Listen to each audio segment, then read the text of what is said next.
nuevo episodio de podcast en donde nosotros vamos a explicar qué es la enuresis, que usualmente es frecuente en la población infantil.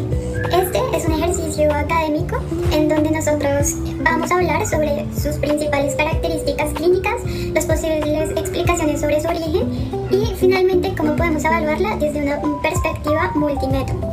Entonces, yo les voy a explicar qué es la enuresis. Nosotros tomamos esta información del DSM-5. Entonces, para explicarla, queremos decir que la enuresis consiste en la emisión repetida de la orina tanto en la cama como en la ropa, ya sea de manera voluntaria o involuntaria, en niños de al menos 5 años.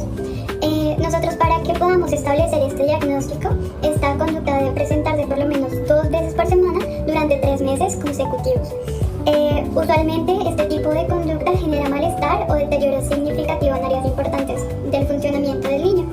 También, de acuerdo al DSM-5, podemos especificar que esto puede ocurrir en la mañana, puede ocurrir en la noche o también puede ocurrir en ambas, es decir, tanto en la noche como en la mañana.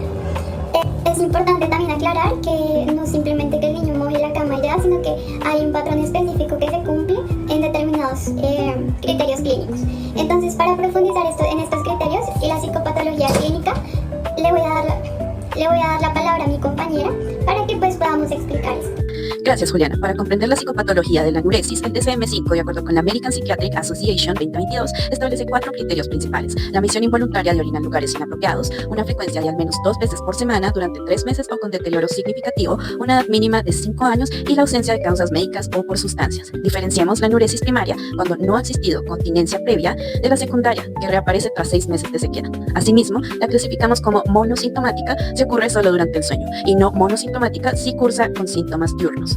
Es fundamental realizar un diagnóstico diferencial frente a infecciones urinarias, estreñimiento, diabetes u otras alteraciones médicas antes de asumir el diagnóstico. Finalmente, destacan las comorbilidades emocionales y conductuales. En este sentido, revisiones sistemáticas como la de Franco 2021 y colaboradores señalan una asociación directa con el TDA, lo que puede vincularse a una mayor persistencia del cuadro. A continuación, analizaremos los factores predisponentes y de mantenimiento. La enuresis no tiene una única causa. Actualmente se entiende como un fenómeno multifactorial en el que intervienen factores genéticos, fisiológicos, madurativos y en algunos casos psicosociales. Según Nebeus 2011, existen 3 mecanismos importantes en la enuresis nocturna: la producción excesiva de orina durante la noche, la sobreactividad de la vejiga y un umbral elevado de despertar, es decir, la dificultad de despertarse cuando la vejiga está llena. Además, existe un importante componente familiar. Los antecedentes familiares pueden aumentar la vulnerabilidad del niño, aunque no determinan por sí solos que desarrolle enuresis.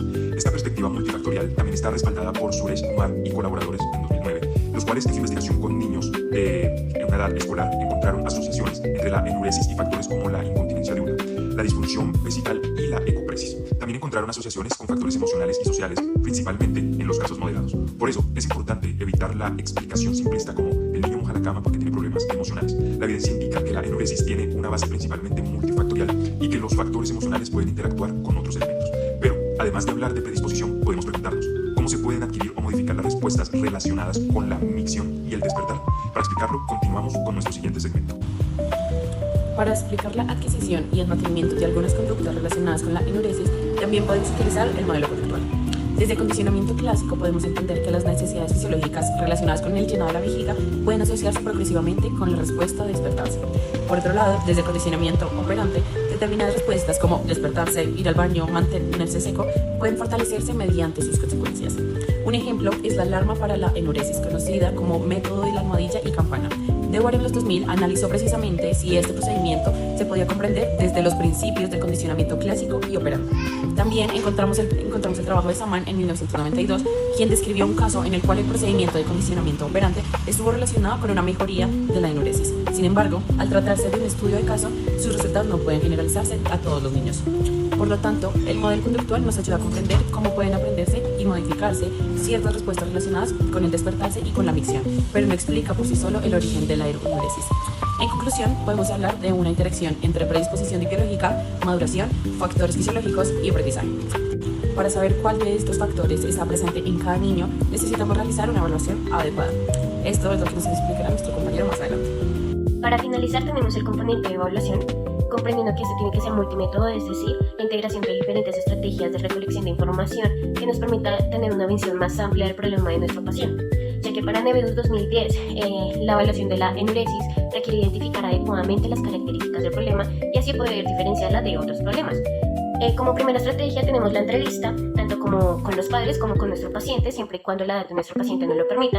Acá exploraremos cuándo comenzaron los episodios, su frecuencia, si son nocturnos o diurnos, antecedentes familiares, si nuestro paciente logró la continencia, o también identificar situaciones en las que se presenta. Como segunda estrategia teníamos el diario miccional, en donde se registran durante varios días el consumo de líquidos, a qué horas va el niño al baño, si tuvo episodios de escape o noches secas, ya que para Bantencual y colaboradores 2012 recomiendan una historia clínica completa y señalan el diario miccional como una herramienta útil para complementar la evaluación. También nos podemos apoyar de cuestionarios o pruebas psicológicas, pero más para evaluar el nivel socioemocional o el impacto que está teniendo este problema en la vida interna de nuestro paciente.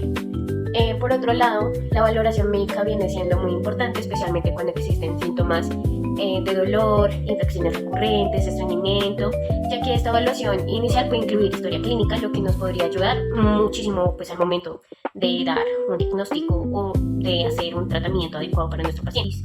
Entender qué es y cómo se puede tratar y al mismo tiempo cómo se puede evaluar teniendo en cuenta información tanto de nuestro paciente, de su familia, guiarnos también de registros conductuales, instrumentos psicológicos y la valoración médica para ayudarnos a crear un tratamiento o un plan de seguimiento adecuado para nuestro paciente.